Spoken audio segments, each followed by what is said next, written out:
¿Me ayuda la Biblia?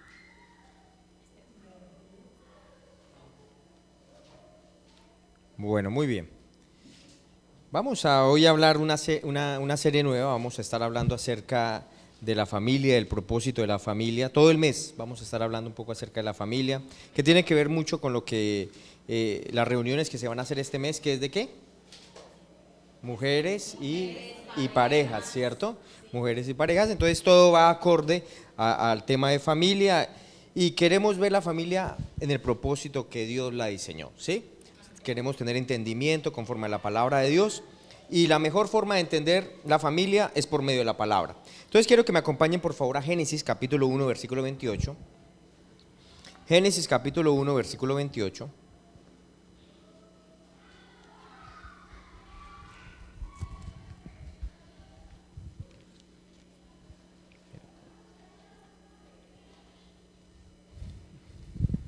Y dice la palabra: y los bendijo Dios y les dijo: fructificad y multiplicaos, llenad la tierra y sojuzgadla, señoread en los peces del mar, en las aves de los cielos y en todas las bestias que se mueven sobre la tierra. ¿Quién estaba hablando acá?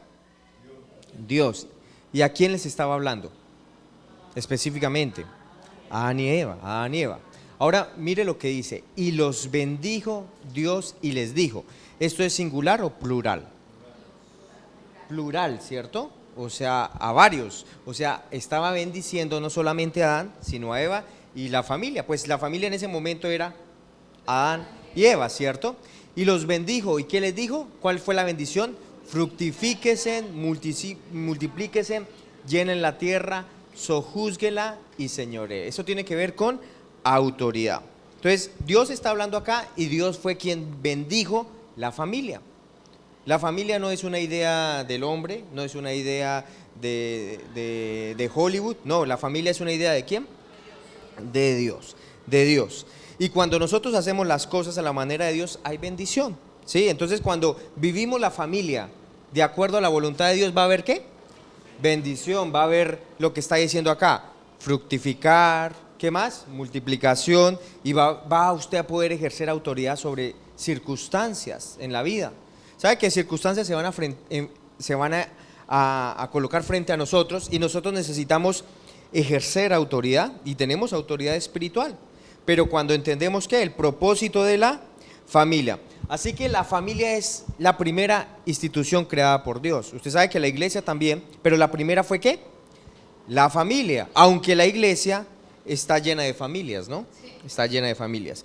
Entonces quiero que veamos inicialmente dos cosas importantes respecto a la familia. El primero es el propósito de la familia. Pero primero les voy a contar un chiste. ¿Sí?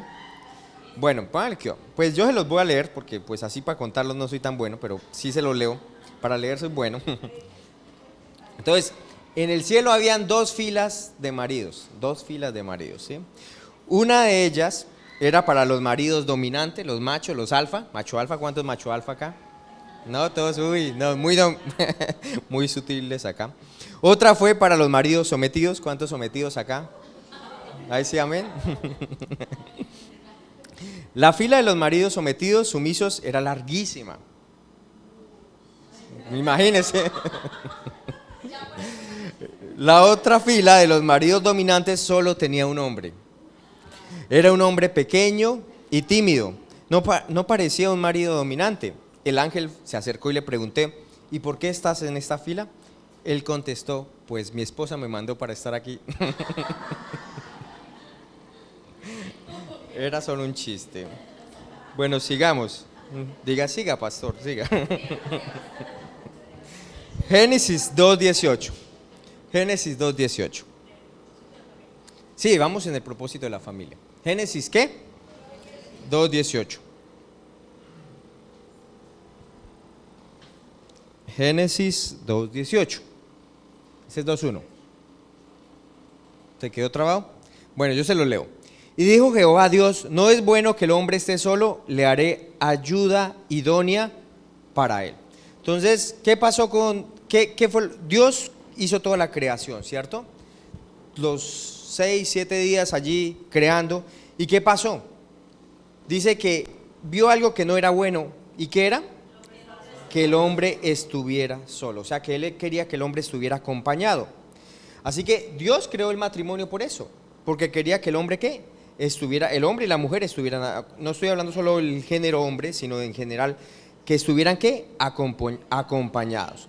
Porque las necesidades más profundas son llenadas en el matrimonio. Necesidades como físicas, emocionales, sociales, ¿cierto? Entonces, él vio esto, que no estaba bien. Ahora sigamos leyendo. Adán necesitaba una compañía. Y sigue diciendo el versículo 19. Jehová Dios formó pues de la tierra toda bestia del campo y toda ave de los cielos, y los trajo a Adán para que viese cómo las sabía llamar. Entonces, Dios, antes de que Adán estuviera con Eva, él le dio un trabajo. O sea que el trabajo vino antes de ¿qué? Del matrimonio, ¿cierto? El trabajo vino. Y el trabajo vino antes de la caída. O sea, había una canción que decía que el trabajo era maldición. ¿Se acuerdan? El negrito del batey. Que no, pero ese señor estaba ahí confundido, no leyó la Biblia. Realmente el trabajo vino antes de ¿qué? De la caída, ¿sí? ¿Y cuál fue el trabajo para Adán? Ponerle nombre a todos ¿qué? Los animales, ¿cierto?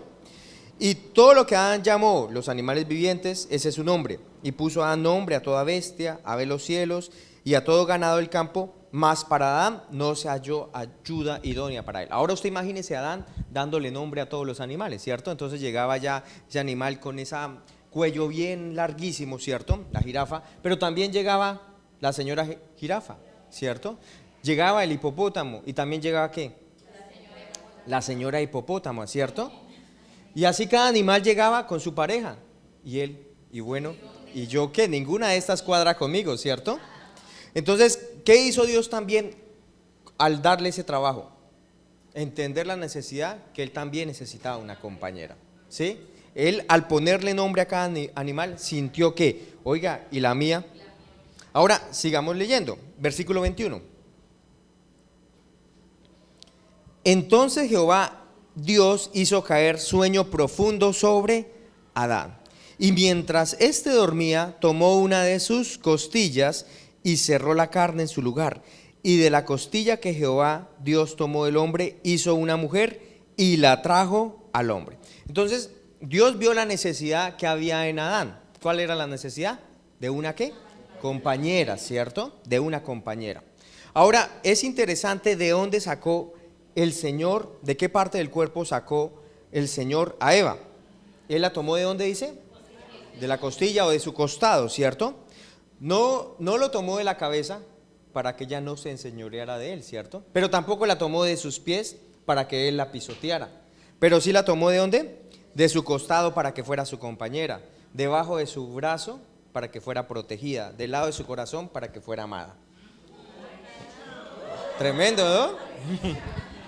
Eso es poesía, sí. Ese es el plan de Dios. Ahora, tengan en cuenta algo para los solteros.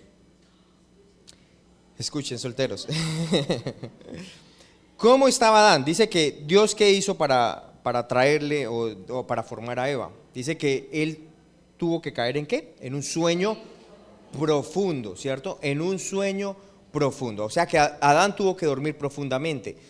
Y eso es igual para nosotros, para las personas solteras en este caso.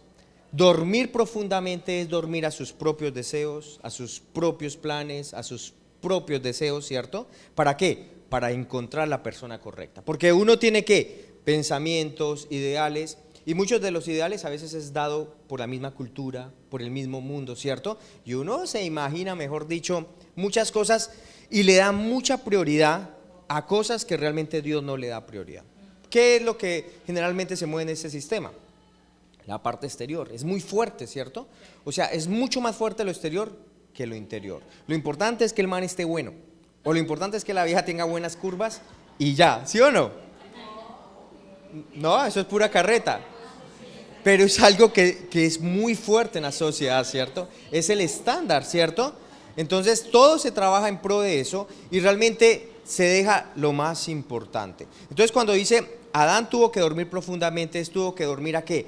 A su propio concepto, a lo que él pensaba que era la mujer correcta, la compañera correcta, para permitir que Dios ¿qué? Trajera la persona correcta para él, ¿cierto? Dígale al soltero, busca el soltero al lado, tienes que dormir a tus propios deseos. Y me gusta esto, ¿no? Que también es confianza, ¿no? Él confió, ¿cierto? Y el Señor, ¿qué hizo? Le trajo la persona correcta, ¿cierto? Le trae, a veces uno se pone, o el soltero se pone a buscar y encuentra lo que no debería, ¿sí? Se engañó por sus propios ojitos, cayó allá completico, ¿cierto? Pero yo creo que es mejor ser ayudado por Dios. Él tiene la persona correcta y Él conoce el corazón de las personas. Nosotros a veces nos dejamos engañar por lo que es la apariencia. Ahora, ¿saben que los varones judíos, cuando ellos se iban a casar, ellos tenían una tradición y es que esperaban que la aprobación de sus papás? Así nosotros deberíamos esperar la aprobación de Dios Padre, ¿sí? La aprobación de Dios Padre. Obviamente usted puede decidir quién es el que decide con quién casarse. Cada uno, ¿cierto? Pero está en nosotros que pedir el consejo al Señor. O sea, usted puede tomar la decisión basada en su propia prudencia. No, yo considero que esta persona es correcta, pero es mejor considerar la opinión que tiene él, ¿cierto? Considerar el consejo de él. Y hay tres decisiones que son muy importantes para tener victoria en esta vida y hacer el plan de Dios. Tres decisiones. La primera decisión es recibir a Jesús como Señor y Salvador, ¿cierto? Es importantísima. La segunda decisión importante es orar en lenguas, porque es que cuando usted ora en lenguas está orando por el plan y el propósito de Dios para su vida. No va a estar limitado por su mente natural, sino Dios mismo le va a estar dando a usted que orar. Y la tercera cosa supremamente importante en esta vida, con quién usted se va a casar. Las dos primeras son claves para la tercera. O sea, ¿cuál es la tercera? La persona con quien se casa, porque una persona correcta lo puede impulsar en cumplir el plan de Dios, el propósito de Dios. Pero una persona incorrecta, ¿qué puede hacer? Lo puede sacar totalmente del plan de Dios. Y eso le pasó, usted le puede preguntar a Sansón. Sansón le puede dar crédito de lo que yo estoy diciendo. Sansón se metió con doña ¿quién? Dalila, y lo sacó del plan de Dios. Así que tengan cuidado con las Dalilas y con los Dalilos. Porque lo pueden, ¿qué? Sacar totalmente el plan de Dios. A veces uno dice, no, yo lo traigo para acá, ¿cierto? No. Es más fácil que más bien se lo lleve a usted para otro lado. Dios quiere que nosotros tengamos un cónyuge, pero no solamente debe depender de nosotros, sino nosotros pedir el consejo a Dios. Y quiero que miremos ahí en Génesis 2:22, la parte B, al final del versículo 2:22, dice: Jehová Dios tomó al hombre, hizo una mujer y la trajo al hombre. ¿Quién hizo a la mujer? Dios, ¿cierto? Dios. Ahora, ¿él fue y la buscó o Dios se la trajo? Dios se la trajo. O sea que Él es capaz de hacer ¿qué? Conexiones, ¿cierto? Conexiones para matrimonio. Debemos creer en eso. Pero necesitamos también conocer el plan de Dios y lo que Dios quiere para la familia. Sigamos, versículo 23. Dijo entonces Adán: esto es ahora hueso de mis huesos y carne de mi carne. Esta será llamada varona porque el varón fue tomado. Ahora, Dios no le dijo nada a él, solamente se la trajo, ¿cierto?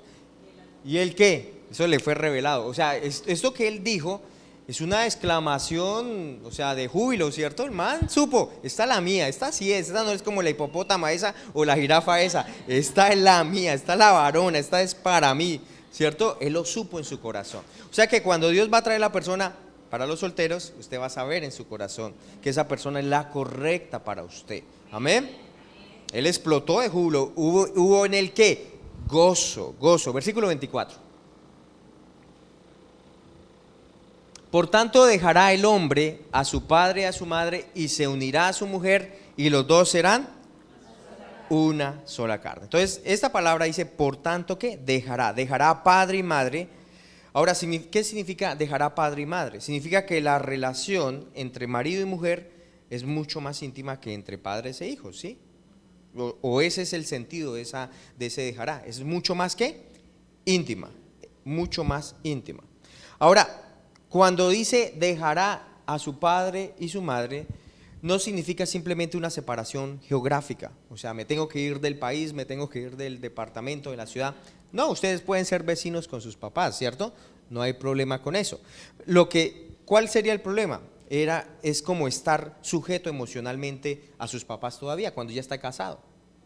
O sea, como que yo dependo de mi mamá, y todavía voy donde mi mamá, y como que no me desconecto de allí, no me corto el ombligo, el cordón umbilical, sino que ahí me permanezco conectado emocionalmente, sujeto todavía a ellos y no estoy conectado con mi esposa. Ese es el problema, porque hay gente que vive separado a miles de kilómetros y sin embargo ahí siguen conectados, ¿cierto? Emocionalmente sujetos a eso. El dejar realmente son 5 cosas. El dejar son 5 cosas. Cuando dice, por tanto, dejará al hombre a su padre y a su madre, el dejar es primero físico, ¿no? O sea, ya no vamos a estar en la misma casa. Podemos ser vecinos, pero no vamos a estar, ¿qué? Viviendo en la misma casa, ¿cierto? Porque pues ya es un nuevo hogar, ¿cierto? Y necesita desarrollar, madurar, crecer, conocerse. Pero también es un dejar emocional. O sea, rompe esa sujeción emocional con sus papás, dependiendo de ellos, para ahora estar emocionalmente, ¿qué? Conectado con su esposa o su esposo. También es un dejar emocional. O sea, financieramente sí está bien que los papás apoyen, ¿cierto? O sea, no está mal. Pero que yo dependa de mis papás financieramente para vivir en mi hogar, no está bien, no es correcto. O sea, yo ya financieramente necesito, ¿cierto?, trabajar, mi esposa también trabajar, y nosotros no dependemos financieramente o económicamente de ellos. No es correcto. No está mal que llegue a quieran dar un regalo, no, eso no está mal, no estoy diciendo no reciban nada, no, reciban, si le van a regalar una nevera, un carro, gloria a Dios. Pero lo que sigo es que no debe depender económicamente de ellos. También es un dejar mental, y eso se refiere a cultura, ¿sí? O sea que usted sabe que en la casa las cosas se hacen de cierta manera, ¿cierto? ¿Sí o no? Sí, en las casas de los papás se hacen en cierta manera, ¿cierto? Así que cuando usted llega a su casa, no trate de traer la misma cultura de cómo se hacían las cosas en su casa a su nueva casa. Un error que se comete a veces es que, es que tú no cocinas tan rico el arroz como lo hace mi mamá, pailas. O sea, ya hay grave, hermano, eso sí la lleva. Sí. No puede traer eso a su casa, ¿no? Es grave error. Es un grave error. Entonces es una nueva cultura. Es que mi papá se encargaba siempre de hacer esto, entonces tú también como mi esposo te vas a encargar de hacer eso. Nada. No son las cosas así. No trate de traer las cosas como lo hacía su papá y su mamá a su hogar, porque es diferente, ¿cierto? Es una nueva cultura, por la personalidad, por los dones de cada uno son diferentes. Los dones de su esposo seguramente van a ser diferentes a los dones de su papá, así que no trate de hacer que su esposo sea como su papá, o al revés, ¿no? No trate de que su esposa sea como su mamá. Es un dejar, ¿qué? Cultural, pero también es un dejar espiritual. ¿Qué es un dejar espiritual? Que yo ya no voy a depender de la fe de mis papás, ¿sí? De que vamos a la iglesia. No, es que mi mamá ahora ya no me llama para que vaya a la iglesia. No, oiga, ya tiene 35 años, y yo creo que ya es hora de que levante y que vaya usted. Entonces ya no dependo de qué, de la fe de mis papitos. Cuando la Biblia dice que dejarán a sus padres, eso no significa que usted no debe honrar a sus padres, ¿sí? O sea, no significa que no debe honrarlos. Éxodo 22, o sea, ya no los visito, ya no los llamo, ya no estoy interesado en ellos. No, ese dejar, ya les estoy diciendo, es establecido en el matrimonio, ¿cierto? Fiel a su matrimonio, pero tampoco quiere decir que yo me alejo y no voy a llamarlos ni no voy a estar pendiente de ellos. Porque Éxodo 22 se dice, honra a tu padre y a tu madre para que tus días se alarguen en la tierra que Jehová tu Dios te da. O sea que hay una promesa, ¿cierto?, de honrar a nuestros papás, de estar llamándolos, cómo están, necesitan algo. Puede ser que haya una necesidad urgente, pues en ese momento de necesidad ellos se vuelven su prioridad, en ese momento me refiero. O sea, por ejemplo, tienen problemas financieros o hay un problema de salud, pues en ese momento usted va a estar más dedicado a ellos por un momento, ¿cierto? Por un momento va a estar más dedicado a ellos. Entonces no significa que no los honre, necesito honrarlos, ¿cierto? Porque hay bendición detrás de eso, y es que ¿qué? Que mis días se van a alargar y también ¿qué? Voy a ser prosperado. Entonces, ¿cuál es el propósito de la familia? Que es el primer punto. ¿Cuál es el propósito de la familia? Dios creó la familia para tener compañerismo. ¿Cuál fue el problema del hombre? Que estaba ¿qué? No es bueno que el hombre esté ¿qué? Solo. O sea, nosotros somos seres sociales. Cuando nos empezamos a alejar de las personas, cuando estamos ensimismados y encerrados, ahí hay problemas. No es bueno estar solos. Nosotros nos necesitamos los unos de los otros, ¿sí? Entonces no es buena una actitud de estar ensimismados. Nos necesitamos. Y el propósito de la familia es ¿qué? ¿Tener qué? Compañerismo. El compañerismo va a suplir esas necesidades profundas que tenemos cada uno de nosotros, necesidades sociales, espirituales, emocionales también. Usted puede decir, no, yo no necesito. Usted sí necesita de la otra persona. Eclesiastés dice, dos son mejores que uno. Dos son mejores que ¿qué? Entonces, ¿de quién es la idea de la familia?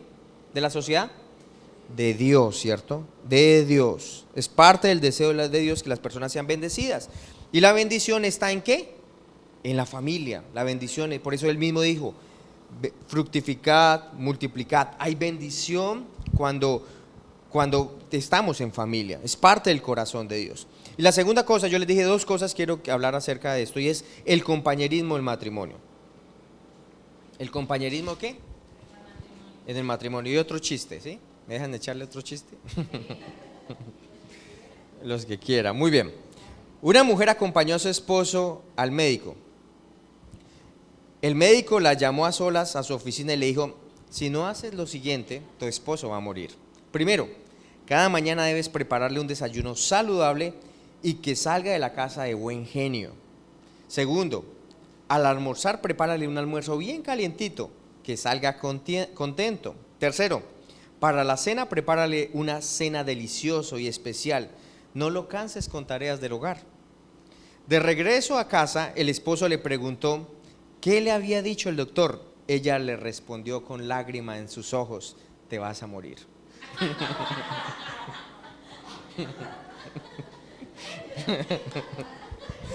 La señora no quería pagar el precio. No, hermano, usted se muere.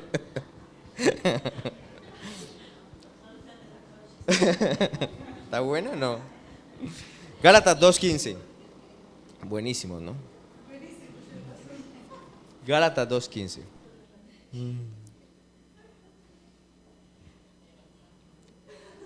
Dice, tomó pues Jehová Dios al hombre. Génesis, discúlpeme, Génesis 2:15. Génesis 2:15.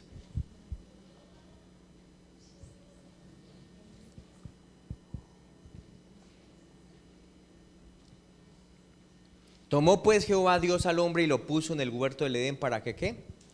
Lo labrara y lo guardase. Esa palabra labrar es cultivar y la palabra guardarse es ¿qué? Cuidar. Ahora, huerto del Edén, ténganlo presente, es como el hogar, ¿sí? Un hogar que inicialmente arrancó ¿con quién? Con Adán. Pues ahí lo puso solamente a Adán, ¿cierto? Puso a Adán, ¿cierto? Aún no había llegado Eva, pero sí era el lugar donde ellos iban a estar. ¿Usted sabe que Jesús fue a hacer morada? O sea, fue a establecer nuestro hogar. En Juan 14 dice que él dice, no se turbe su corazón, crean en Dios, crean también en mí. En la casa de mi Padre muchas moradas hay, si así no fuera yo les hubiera dicho. Voy pues a prepararle lugar a ustedes. Nosotros somos la esposa, ¿cierto? La iglesia. ¿Y él qué hizo? Como buen esposo, fue a preparar nuestro hogar, ¿cierto? Y asimismo, Adán, antes de que llegara su Eva, él ya había ¿qué? Preparado, ¿cierto? Dios lo puso allí y él fue preparado. Ahora, es interesante las cosas que hay que se encontraba en ese hogar. Primero, lo primero que había era comunión con Dios. O sea, el hombre primero tenía ¿qué? Comunión con Dios. O sea, antes de esposa debe haber ¿qué? Una relación con Dios. Un buen hombre tiene primero ¿qué? Comunión con Dios, tiene una relación con Dios, conoce a Dios. Porque dice, tomó pues Jehová Dios al hombre y lo puso en el huerto del Edén. También encontramos que dice, y lo puso en el huerto del Edén para que lo labrara. Debe haber provisión. Al hombre le fue dado un trabajo antes de que la mujer fuera creada, ¿cierto? O sea que el hombre necesita, antes de que la mujer llegue, necesita aprender ¿a qué? A trabajar, ¿sí? Porque ¿por qué es el trabajo antes de la esposa? Porque a través del trabajo va a haber ¿qué? Provisión, ¿cierto? Va a haber provisión. Si él está esperando que llegue la esposa para empezar a trabajar, grave, ¿cierto? ¿Va a haber provisión en la casa? No. Entonces, me parece interesante es que Dios bendijo, ¿cierto? Pero la bendición no es como que yo no hago nada. Algunos piensan, no, es que Dios ya me bendijo, entonces ¿yo qué hago? Me acuesto y espero que la bendición se haga o se haga manifiesta en mi vida. No. La bendición es como que hay un visto bueno, ¿cierto? De parte de Dios, que Dios está allí apalancando, Dios está allí soportando, pero yo necesito hacer algo. ¿Y qué necesito hacer? En el caso del hombre, trabajar. El trabajo no es una maldición, vuelvo y digo, el trabajo es una bendición, ¿cierto? El trabajo va a ayudar a qué? A traer provisión para mi esposa y mis hijos. Lo siguiente es que dijo, primero labrar y luego ¿qué? Cultivar, guardar, cultivar. ¿Qué es cultivar? Significa mejorar algo del estado en que tú lo recibiste. Si un hombre recibe algo para que lo trabaje, él nunca debería terminar con lo mismo que tenía cuando lo recibió. ¿Sí? Si un hombre, vuelve y le repito, si un hombre recibe algo para que lo trabaje, él nunca debería terminar con lo mismo que tenía cuando lo recibió. Eso es cultivar. Entonces, eso en el trabajo, ¿cierto? Porque eso era lo que él tenía que hacer en su hogar. Pero cuando recibe a su esposa, él debe aprender ¿a qué? Él debe ya haber aprendido a cultivar, ¿cierto? Y eso es lo que uno hace en el matrimonio. Uno cultiva, ¿cierto? Siembra a través de palabras, a través de acciones, a través de actitudes, ¿cierto? Es sembrar, es sembrar. ¿Para qué? Para recibir lo mismo que, para terminar de la misma manera como lo recibió, no, para que la esposa obviamente sea mucho mejor debido a que el hombre ha sabido cultivarla. Y tercero, guardar o proteger. Guardar o proteger. Usted ve, el hombre generalmente tiene una masa muscular un poco mayor que la mujer, ¿cierto? Una fuerza física un poco mayor. ¿Por qué? Porque el hombre tiene el propósito de proteger. Tiene el propósito de proteger. Ahora, quiero decirles, hay un paralelo entre Adán y Eva y Jesús y la iglesia. Hay un paralelo entre Jesús y la iglesia, o el esposo y la esposa. Usted sabe que Adán durmió para que su costado saliera ¿quién? Eva, ¿cierto? ¿Sabe que Jesús también tuvo que dormir? Dice que él fue perforado por uno de sus costados para que naciera ¿quién? La iglesia, ¿sí? Naciera la iglesia. Entonces fíjese cómo hay una similitud entre Adán y Eva y Jesús y la esposa. Muy bien. Pero también quiero decirles que dentro del matrimonio, dentro de la familia, hay oposición o hay un adversario. Y quiero que me acompañe por favor a Génesis capítulo 3, versículo 1 al 6. Génesis 3 del 1 al 6. ¿Hay un qué? Adversario. Ponle atención. Dice 3, 1 al 6. Pero la serpiente era astuta más que todos los animales del campo que Jehová Dios había hecho, la cual dijo a la mujer, con que Dios ha dicho no comáis. Eso es, la serpiente ¿quién es? ¿Quién tipifica? El diablo. Con que Dios ha dicho no comáis de todo árbol del huerto. Versículo 2. Pero la serpiente y la mujer respondió a la serpiente, del fruto de los árboles del huerto podemos comer, pero del fruto del árbol que está en medio del huerto, dijo Dios, no comeréis de él, ni le tocaréis para que no muráis. Cuando usted le agrega cuando usted le dicen una restricción o le dice algo y usted le agrega, ¿por qué hace eso usted? Usted, porque usted lo ha hecho y yo lo he hecho. Porque no está de acuerdo, ¿cierto? Entonces, ¿qué está diciendo ella? No, es que el Señor me dijo que no comiera, pero tampoco que ni lo tocara. ¿El Señor había dicho que no lo tocara? No. Le dijo que ¿qué? Que no comiera. Pero ella le agregó el no tocar. Ella no estaba como muy de acuerdo con lo que el Señor hace, con lo que el Señor le había dicho. Ahora, me parece interesante es que ella se enfocó no en la bondad de Dios, sino en la restricción de Dios.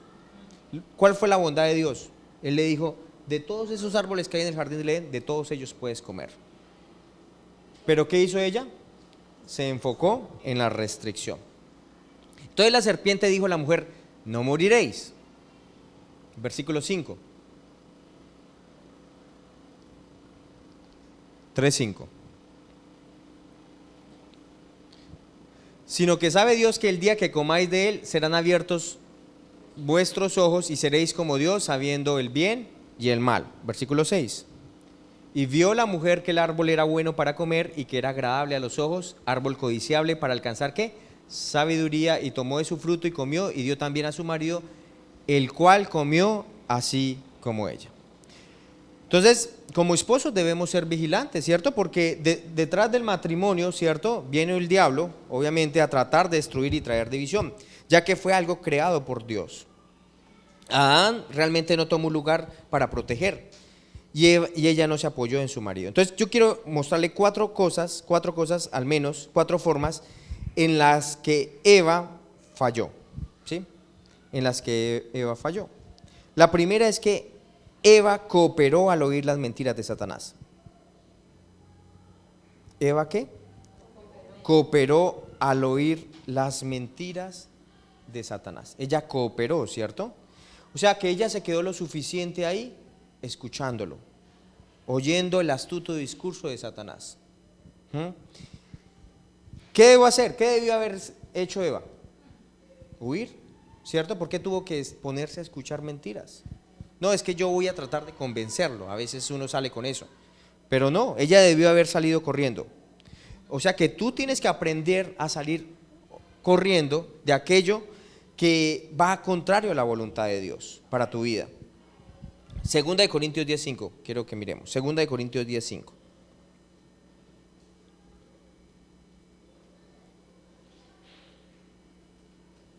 Dice, derribe argumentos, toda altivez que se levanta contra el conocimiento de Dios y lleve cautivo todo pensamiento ¿a qué?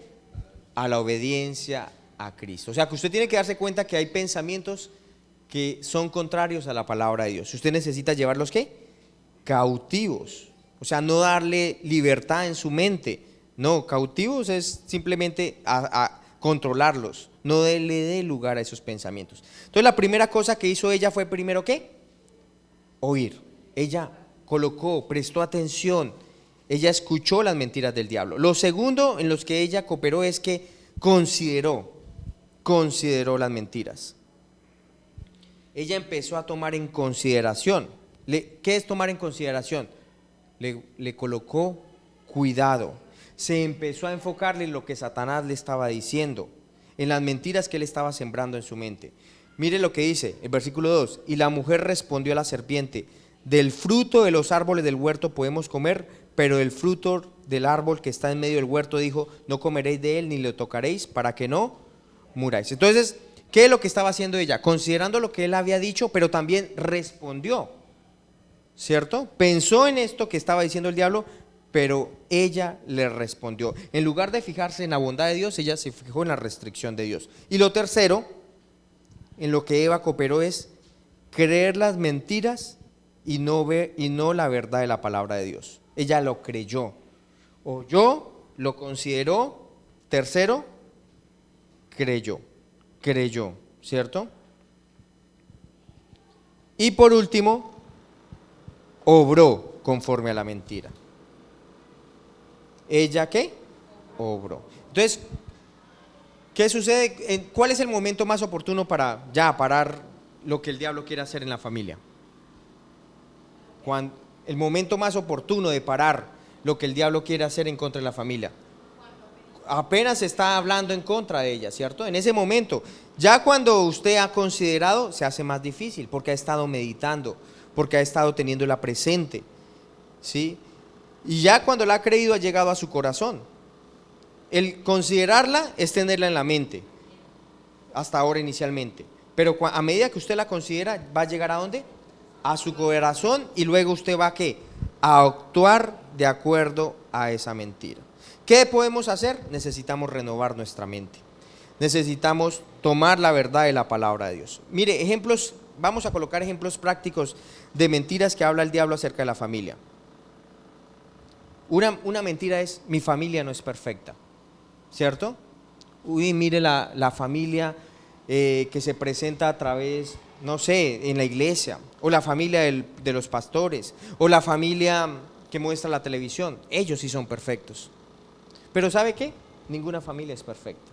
Ninguna es que a veces tenemos muy altas expectativas con nuestra familia. pero debemos ¿qué? Bajarle, porque cada familia tiene sus cosas que trabajar, cada familia tiene sus bemoles, sus cosas por mejorar. No hay familias perfectas, díganle al lado, no hay familias perfectas. Pero esa es una mentira que el diablo está trayendo a usted, ¿cierto? Mire esa familia sí funciona muy bien. La suya, no. Y cuando trae esa mentira le va a robar fuerza a usted, ¿cierto? No va a poder disfrutar de su familia. Usted va a querer esa familia perfecta y como la compara con la suya, ¿cómo va a estar usted? Desanimado. ¿Le va a robar qué? Fuerzas, le va a robar fuerzas. Confesión, diga, tengo la mejor familia. Mi familia tiene propósito. Cada uno de nosotros fue creado para unas buenas obras. Mi familia está en Cristo. Mi familia es cabeza y no cola. Estamos arriba y no abajo. Tenemos la gracia y el favor de Dios. Amén, amén. Y fíjese, Dios, ¿no? Dios, Él optó por nosotros, sabiendo lo imperfecto que éramos, lo que estábamos totalmente ajenos a Él. Sin embargo, Él decidió por nosotros y nos hizo ¿qué? Parte de su familia ahora. Entonces, ¿qué es lo que quiere el diablo? Que usted esté enfocado en las imperfecciones de su familia. Él quiere que usted esté enfocado en eso, ¿cierto? La segunda mentira es: yo soy mi propia autoridad.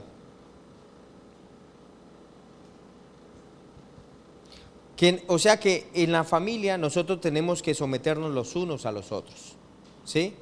¿Debemos qué? Someternos los unos a los otros. Y quiero explicar, sumisión no significa que soy inferior o que tengo más valor. Tampoco significa que sea menos inteligente. La sumisión es un llamado a cada uno de nosotros. ¿La sumisión es qué? Un llamado. ¿Sabe cuándo arrancan los problemas? Cuando yo me creo superior a otro. En ese momento es que los problemas inician. Pero cuando nos podemos someter los unos de los otros, podemos fluir. ¿Amén? Y tercera mentira: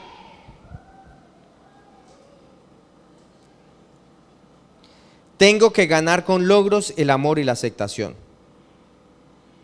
¿Tengo que ganar con qué? Con logros, el amor y la aceptación. Pero ¿sabe? Dios lo escogió a usted antes de la fundación del mundo, aún sin haber hecho algo. No, Él decidió por usted antes aún de hacer una buena obra. O sea, Él decidió por mí, por su amor, por su gracia, sin usted haber hecho nada. Así que usted no es aceptable a Dios por las obras que usted hace. Usted es aceptable a Dios simplemente porque usted ha creído en Cristo Jesús. Él te amó antes de que tú pudieras amarlo a Él. ¿Él te amó qué? Aún antes de que pudieras. Miremos 1 Juan 4:9. 1 Juan 4:9.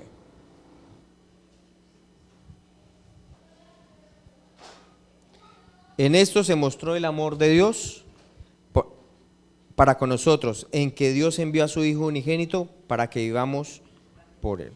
¿Cómo mostró Él su amor? Al enviar a su Hijo. Al enviar a su Hijo.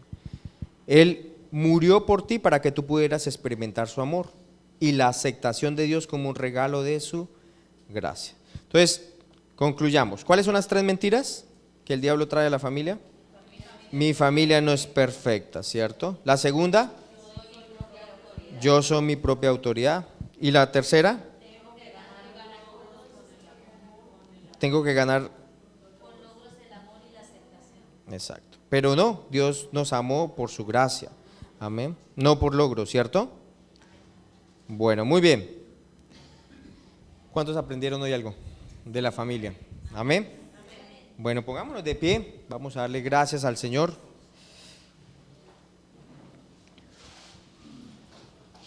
Aleluya. Padre, te damos gracias, Señor, por el propósito de la familia. Señor, tú sabías que necesitábamos los unos de los otros, Padre, y sabemos que en la familia hay bendición, Padre Celestial. Tú bendijiste, Señor. Tú trajiste bendición, Padre Celestial, cuando dijiste sobre Adán y Eva, y les bendijo Dios y les dijo: fructificad y multiplicaos. Gracias, Padre, porque Estar en familia, Señor, es la bendición para nuestras vidas, Padre. Y queremos darle honra y valor a estas cosas, Padre Celestial. Aleluya, verlo desde la perspectiva tuya, no quedarnos viendo, Señor, las circunstancias o los momentos, Señor, no quedarnos como Adán, Señor, que simplemente se quedó viendo la parte que ya no le gustó, papi, y dejó de ver la bondad, Señor, y el amor tuyo, Padre Celestial. Padre, nosotros podemos ver la familia, a nuestra esposa, a nuestro esposo, a nuestros hijos, Señor, a nuestros padres, Señor, a nuestros hijos, papi, de la manera que tú lo ves, Señor. El diablo va a querer que nosotros nos enfoquemos en la parte negativa, Señor, en lo que no ha salido como queremos, papi, pero salimos de eso, de esa burbuja allí, de ese montón de mentiras, Señor, para ver la familia desde la perspectiva tuya, Padre. Es lo que tú dispusiste para nosotros. Tú enviaste aún a tu Hijo, Señor, a morir por nosotros, Padre, cuando ni siquiera nosotros te buscábamos, Padre. Y tú quieres, Señor, que nosotros tengamos esa misma actitud de Jesús, Padre Celestial, esa misma actitud tuya, Padre Celestial. Ver a nuestros hijos, ver a nuestra esposa, Señor, conforme a tu voluntad y no conforme a nuestra propia perspectiva, Padre. Te damos gracias, Señor, porque Iglesia Famife es una iglesia de familias fuertes, Señor, familias de fe, Padre, que pueden verse, Señor, a través de la palabra de Dios y no a través de sus ojos naturales, Padre. En el nombre de Jesús, amén y amén.